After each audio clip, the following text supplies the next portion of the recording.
মেহেরপুরের গাংনী উপজেলার পূর্বমালসাদ হারিয়াদহ গ্রামের ক্যাশকালির মাঠের লিচু বাগান থেকে একটি মোটরসাইকেল উদ্ধার করেছে পুলিশ। মঙ্গলবার সন্ধ্যায় গাংনী থানা পুলিশের একটি দল মোটরসাইকেলটি উদ্ধার করে থানায় হেফাজতে নিয়েছে। জানা গেছে, গত ৪-৫ দিন যাবৎ গাংনী উপজেলা শহরের উত্তরপাড়ার বাসিন্দা আনিসুর রহমানের হারিয়াদহ গ্রামের মাঠের লিচু বাগানে স্থানীয় কৃষকরা লাল রন এর একটি মোটরসাইকেল, যার নংকুষ্টিয়াহ ১৭-০৪৫১, লিচু গাছের নিচে রাখা দেখতে পায়।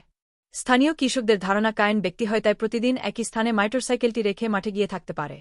অনেকে আবার ধারণা করছেন এটি কায়েন চক্র ছিনতাই করে কায়েন কারণে ফেলে গেছে। এদিকে মঙ্গলবার বিকেলে মোটরসাইকেলটি যে লিচু বাগানে ছিল, সেখান থেকে ২.৫ কিলোমিটার দূরে পার্শ্ববর্তী গাইপালনগড় গ্রামের মাঠের ভুট্টাক্ষেত থেকে অজ্ঞাত এক যুবকের অর্ধগলিত মরদেহ উদ্ধার করে গাংনী থানা পুলিশ। স্থানীয়রা ধারণা করছেন উদ্ধারকৃত মোটরসাইকেলটির মালিক ওই যুবক কিনা।